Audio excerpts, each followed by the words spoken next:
بسم اللہ الرحمن الرحیم۔ السلام علیکم ورحمۃ اللہ وبرکاتہ۔ اہلاً و سہلاً۔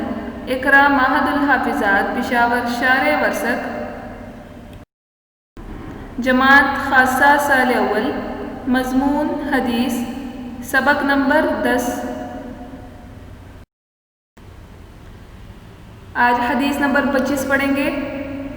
وعن انس رضی اللہ عنہ قال بینما نحن فی المسجد مع رسول اللہ صلی اللہ علیہ وسلم اذ جاء اعرابی فقام يبول في المسجد فقال اصحاب رسول اللہ صلی اللہ علیہ وسلم مہ فقال رسول اللہ صلی اللہ علیہ وسلم لا تزرموه دعوه فتركوه حتى بال ثم إن رسول الله صلى الله عليه وسلم دعاه فقال له إن هذه المساجد لا تصلح لشيء من هذا البول والقدر وإنما هي لذكر الله والصلاة وقراءة القرآن أو كما قال رسول الله صلى الله عليه وسلم قال وأمر رجلا من القوم فجاء بدلو من ماء فشنه عليه۔ ترجمۃ الحدیث۔ انس رضی اللہ عنہ سے روایت ہے، وہ فرماتے ہیں کہ ہم رسول اللہ صلی اللہ علیہ وسلم کے ساتھ مسجد میں بیٹھے ہوئے تھے کہ اچانک ایک اعرابی، ایک دیہاتی آیا اور مسجد میں کھڑے ہو کر پیشاب کرنے لگا، تو رسول اللہ صلی اللہ علیہ وسلم کے اصحاب نے فرمایا کہ رک جاؤ۔ تو رسول اللہ صلی اللہ علیہ وسلم نے فرمایا کہ اس کو نہ روکو، اس کو چھوڑ دو۔ فترکوہ، تو صحابہ کرام نے اس اعرابی کو چھوڑ دیا یہاں تک کہ اس نے بول کیا۔ پھر رسول اللہ صلی اللہ علیہ وسلم نے اس اعرابی کو بلایا، فقال لہ، اور اس سے کہا، ان هذه المساجد، کہ یہ مساجد، لا تصلح لشیء من هذا البول والقدر، یہ بول اور گندگی کی صلاحیت نہیں رکھتے، وانما هي لذکر اللہ، اور یہ اللہ تعالیٰ کے ذکر اور نماز اور قرآن کی قرأت کے لیے بنائے گئے ہیں، او کما قال رسول اللہ صلی اللہ علیہ وسلم، یا آپ صلی اللہ علیہ وسلم نے اس جیسا ارشاد فرمایا۔ قال، راوی حدیث انس رضی اللہ عنہ فرماتے ہیں کہ آپ صلی اللہ علیہ وسلم نے قوم کے کسی آدمی کو حکم دیا، فجاء بدلو من ماء، تو وہ پانی کا ایک ڈول لے کر آیا، فشنہ علیہ، اور اس جگہ پر پانی کو بہایا۔ تشریح۔ انس رضی اللہ عنہ جو راوی حدیث ہیں تو ان کے حالات آپ پیچھے پڑ چکی ہیں۔ قال، فرماتے ہیں کہ ہم آپ صلی اللہ علیہ وسلم کے ساتھ مسجد میں بیٹھے ہوئے تھے کہ ایک اعرابی، ایک بدو آیا، اور مسجد میں چونکہ بدوؤں کو، دیہاتیوں کو آداب پتہ نہیں ہوتے، اس وجہ سے وہ مسجد ہی میں کھڑے ہو کر بول کرنے لگا، تو صحابہ کرام رضوان اللہ علیہ مجمعین نے ان کو روکنے کی کوشش کی، ان کو فرمایا کہ رک جاؤ، بمعنی اکفف، یعنی مسجد میں پیشاب نہ کرو۔ اور یہاں پہ جو یہ اس میں فعل ہے، اکفف کے معنی میں ہے، اور اس کو جو مکرر لایا گیا ہے تو یہ تاکید کی غرض سے لایا گیا ہے، اور یہ زجر و توبیخ کے لیے استعمال ہوتا ہے، یعنی صحابہ کرام نے ان کو روکنے کی کوشش کی، اس اعرابی کو، تو آپ صلی اللہ علیہ وسلم نے فرمایا کہ لا تزرموہ، ای لا تقطعوا علیہ بولہ، یعنی اس کو پیشاب کرنے سے نہ روکو، دعوہ، اس کو چھوڑ دو کہ وہ پیشاب کر لے۔ اب یہاں جو آپ صلی اللہ علیہ وسلم نے صحابہ کرام کو منع کیا کہ اس اعرابی کو نہ روکو بلکہ اس کو مسجد میں بول کرنے دو، تو یہ جو ممانعات ہے، یعنی آپ صلی اللہ علیہ وسلم نے جو ان کو صحابہ کو روکا ہے،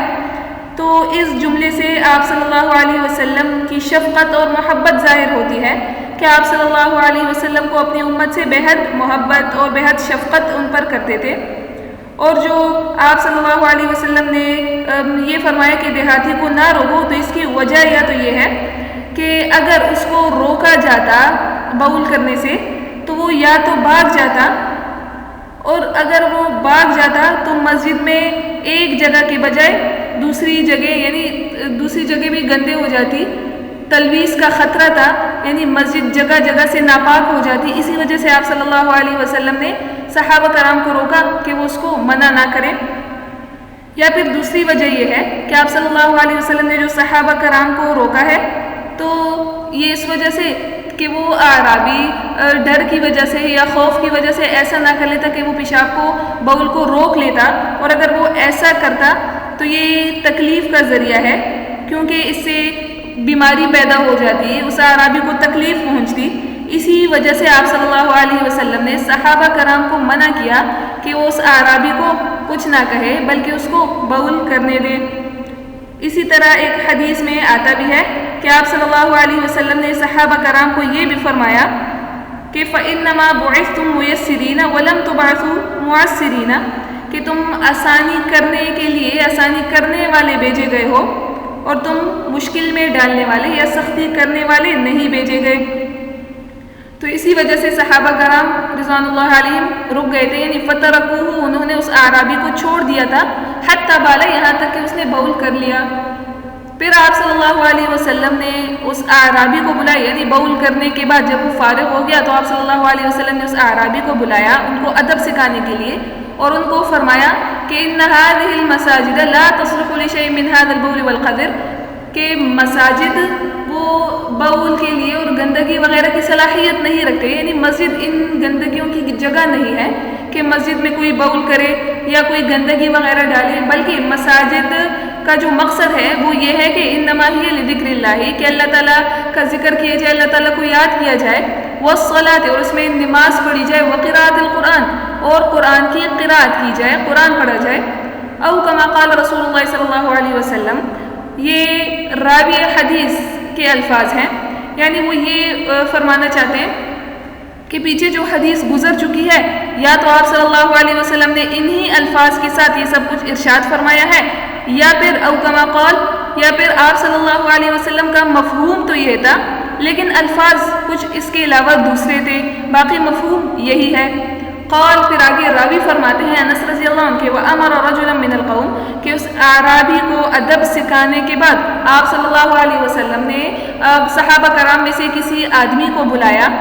فَجَاءَ بِدَلْوٍ مِّن مَّاءٍ، اور اس کو پانی لانے کا حکم کیا ہوگا تو وہ پانی کا ایک ڈول لے کر آیا، فَشَنَّهُ عَلَيْهِ، اور وہ پانی اس گندی جگہ پر ڈال دیا تاکہ وہ جگہ پاک ہو جائے۔ اب یہاں جو حدیث میں ہے کہ آپ صلی اللہ علیہ وسلم نے صحابی کو حکم دیا تو گندی جگہ پر انہوں نے پانی بہایا جس سے وہ جگہ پاک ہو گئی، تو علماء نے اس سے یہ مسئلہ نکالا ہے کہ اگر کوئی جگہ گندی ہو جائے، ناپاک ہو جائے،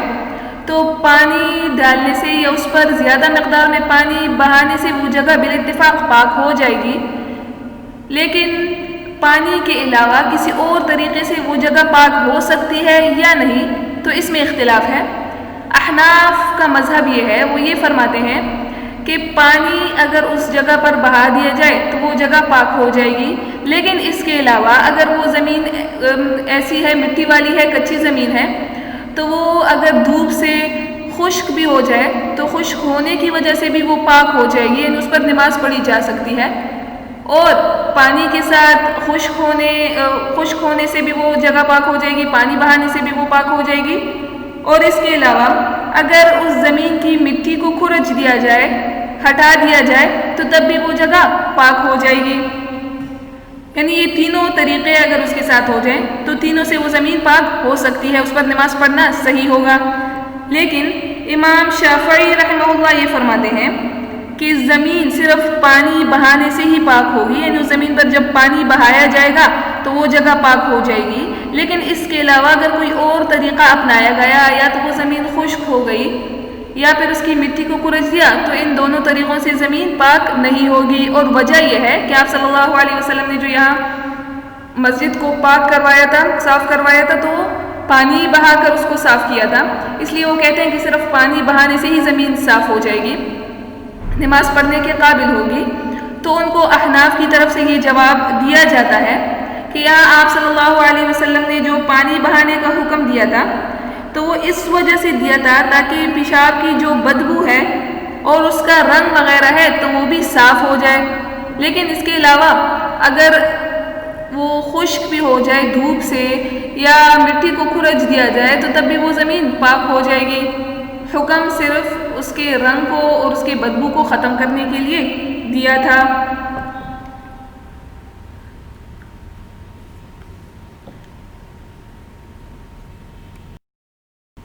آج کے سبق کی آپ کو امید ہے کہ سمجھ آ گئی ہوگی۔ آپ اس کو یاد کر لیجئے گا اور اپنے پاس نوٹ بھی کر لیجئے۔ وآخر دعوانا الحمدللہ رب العالمین۔